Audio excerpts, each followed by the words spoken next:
Hello friends, Radhe Krishna. Welcome to Shyam Diwani ji. तो दोस्तों, आज की वीडियो मिल रही है आपको कार्तिक मास के अध्याय का, कार्तिक मास का 31वां अध्याय। तो ध्यानपूर्वक सुनिएगा। चलिए स्टार्ट करते हैं। कार्तिक मास महात्म का ये 31वां अध्याय बतलाया भगवान ने प्रभु स्मरण का सरल उपाय।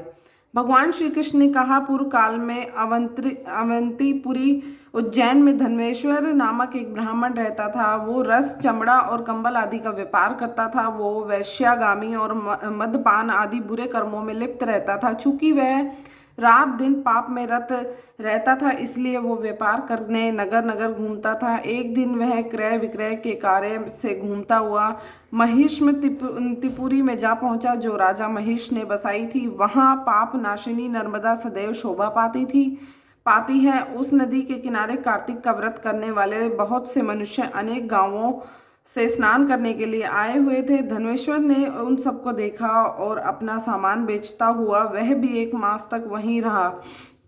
वह अपने माल को बेचता हुआ नर्मदा नदी के तट पर घूमता हुआ स्नान, जप और देवार्चन में लगे हुए ब्राह्मणों को देखता और वैष्णवों के मुख से भगवान विष्णु के नामों का कीर्तन सुनता।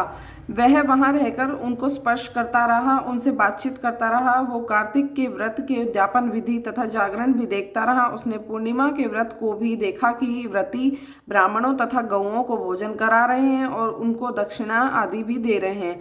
उसने नित्य प्रति भगवान शंकर की प्रसन्नता के लिए होती दीपमाला भी देखी। त्रिपुर नामक राक्षस के तीनों पुरों को भगवान शिव ने इसी तिथि को जलाया था, इसलिए शिवजी के भक्त इस तिथि को दीप उत्सव मनाते हैं। जो मनुष्य मुझ में और शिवजी में भेद करता है, उसकी समस्त क्रियाएं निष्फल हो जाती हैं। इस प्रकार नर्मदा तट पर रहते हुए जब उसको एक माह व्यतीत हो गया, तो एक दिन अचानक उसे किसी काले सांप ने डस लिया। इससे विहल होकर वह भूमि पर गिर पड़ा। उसकी ये दशा देखकर वहां के दयालु भक्तों ने उसे चारों ओर से घेर लिया और उसके मुंह पर तुलसी दल मिश्रित जल के छींटे देने लगे। जब उसके प्राण निकल गए, तब यमदूतों ने आकर उसे बांध लिया और कोड़े बरसाते हुए उसे यमपुरी ले गए। उसे देखकर चित्रगुप्त ने यमराज से कहा, इसने बाल्यावस्था से लेकर आज तक केवल बुरे कार्य किए हैं। इसके जीवन में तो पुण्य का लेश मात्र भी दृष्टिगोचर नहीं होता। यदि मैं पूरे एक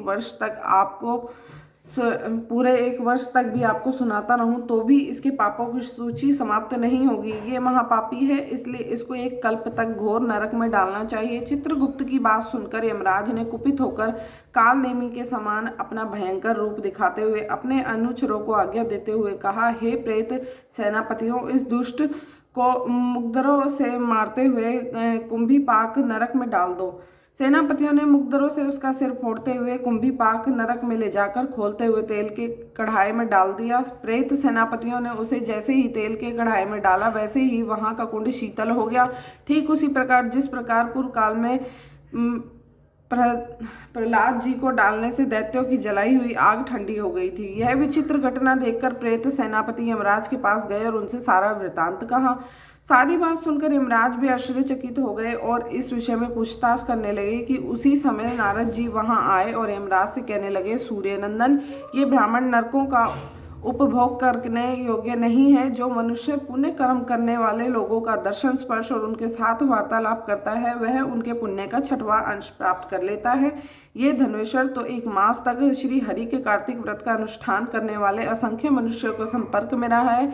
अतः यह उन सबके पुण्यांशों का भागी हुआ है। इसको अनिच्छा से पुण्य प्राप्त हुआ है, इसलिए ये यक्ष की योनि में रहे और पाप भोग के रूप में सब नरक का दर्शन मात्र करके ही यम यातना से मुक्त हो जाए। भगवान श्री कृष्ण ने कहा, सत्यभामा, नारद जी के इस प्रकार कहकर चले जाने के पश्चात धनेश्वर को पुण्यात्मा समझते हुए यमराज ने दूतों को उसे नरक दिखाने की आज्ञा दी। तो दोस्तों, ये था 31वां अध्याय।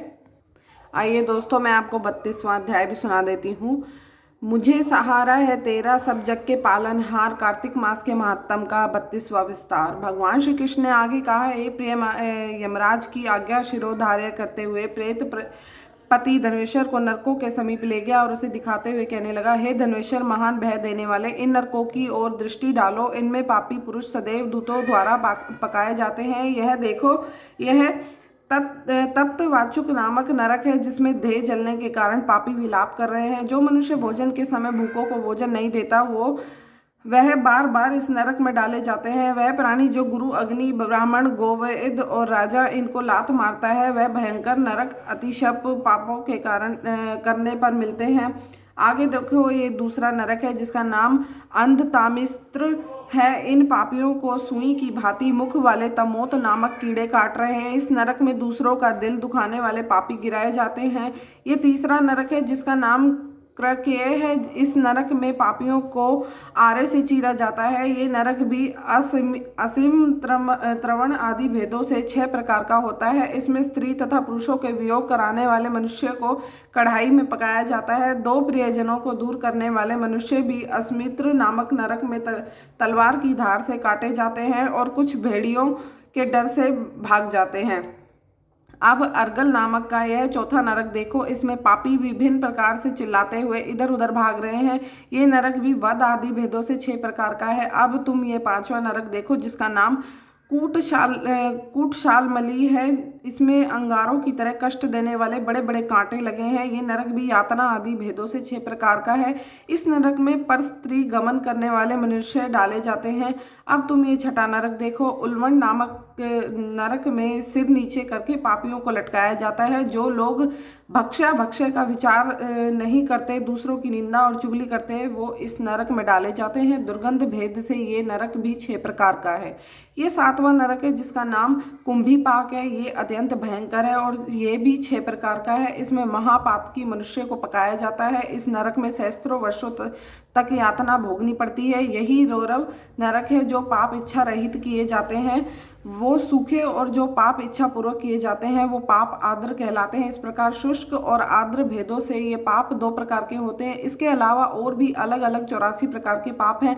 अपकृण, पाड़ाकत्य, मालिन कर्ण, जाति भ्रंश कर्ण, उपाय, अतिपाप, महापाप, ये 7 प्रकार के पातक हैं। जो मनुष्य जैसा कर्म करता है उसे इन 7 नरकों में से उसके पाप कर्मों के अनुसार पकाया जाता है। चूंकि तुम कार्तिक व्रत करने वाले प्रभु भक्तों का संसर्ग प्राप्त हुआ था तो उससे पुण्य की वृद्धि हो जाने के कारण ये सभी नरक तुम्हारे लिए निश्चय ही नष्ट हो गए हैं। इस प्रकार धनवेश्वर को नरकों का दर्शन कराकर प्रेतराज उसे यक्षलोक में ले गए। वहां जाकर उसे वहां का राजा बना दिया। वहीं कुबेर का अनुचर धनशक के नाम से प्रसिद्ध हुआ। बाद में महर्षि विश्वामित्र ने उसके नाम पर तीर्थ बनाया था। कार्तिक मास का व्रत महाफल देने वाला है। इसके समतुल्य अन्य कोई दूसरा पुण्य कर्म नहीं है। जो भी मनुष्य इस व्रत को करता है तथा व्रत करने वालों का दर्शन करता है उसे मोक्ष की प्राप्ति होती है। तो दोस्तों ये था 32वां अध्याय। मैंने आप लोगों को सुना दिया है इसका 32वां अध्याय। तो मैं आशा करती हूँ आप लोगों को समझ आया होगा। अगर समझ आया तो देन लाइक, कमेंट, शेयर। मिलते हैं अपनी नेक्स्ट वीडियो में। तब तक के लिए नमस्कार, राधे कृष्णा।